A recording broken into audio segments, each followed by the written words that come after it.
Hi, this is Tim the Watch Explorer. Welcome to my appreciation and sharing of end-user perspectives from our hobbies and watches. A true everyday watch that should be appreciated by all types of watch collectors and enthusiasts. As one of the most iconic dive watches that packs all the bells and whistles for an actual diveable watch that is very accessible at a reasonable price point. More specifically, the one we have here is the Japan-made version, where the SKX model itself was first introduced in 1996 and has been discontinued since 2019. While there are also other versions made in Malaysia, Singapore, and internationally. We will get to these differences later. First, on specifications, the Seiko 7S26 automatic movement provides for a 40-hour power reserve with a day-date function at 42mm case size and 22mm strap width, while the lug-to-lug width is at a friendly 46mm, housed in a 13.4mm thick case in a glass Seiko Hardlex cover, providing for a 200-meter water resistance. At first glance, those unfamiliar may think this is a homage or a copy of the Rolex GMT Pepsi, but that is actually far from the truth.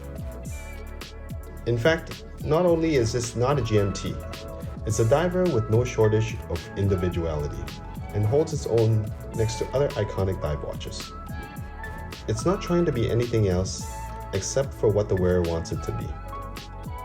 You can also spot the crown at the 4 o'clock position and a unique bezel unlike your typical Rolexes, whereas the case size and designs are quite unique too.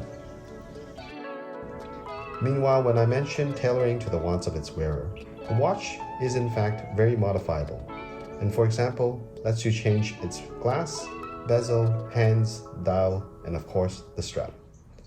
It's fun because you can make it unique with mods, or even if you wanted to make it look like another. The watch wears quite carefree and is truly submersible, ready as a diver. So it's a fun watch and a good beater to have in your watch collection. In terms of different versions, the main differences are the Japanese-made versions and the others.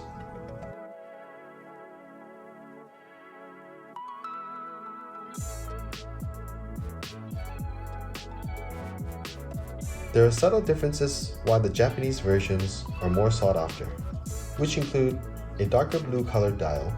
In between the 6 and 7 o'clock, there's also a Made in Japan text.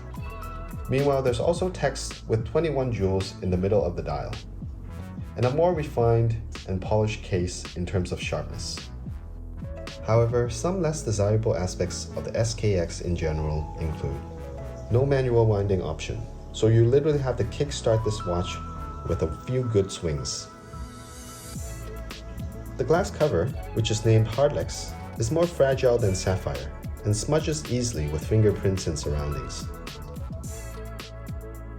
Meanwhile, the lume on the second hand is oddly located on the back end of the hand, perhaps for underwater legibility? If anybody knows, please let us know in the comments below. But alas, many of these can be modified to the user's liking.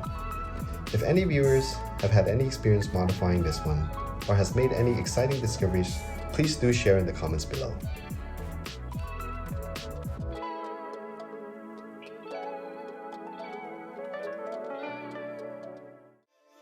That concludes this video, and as always, your comments and suggestions are welcome to help us improve in our learning process. And don't forget to click the like, subscribe, and notification bell to keep updated with our sharing. Thanks for watching, and remember to share with your fellow enthusiasts, as your support is our motivation.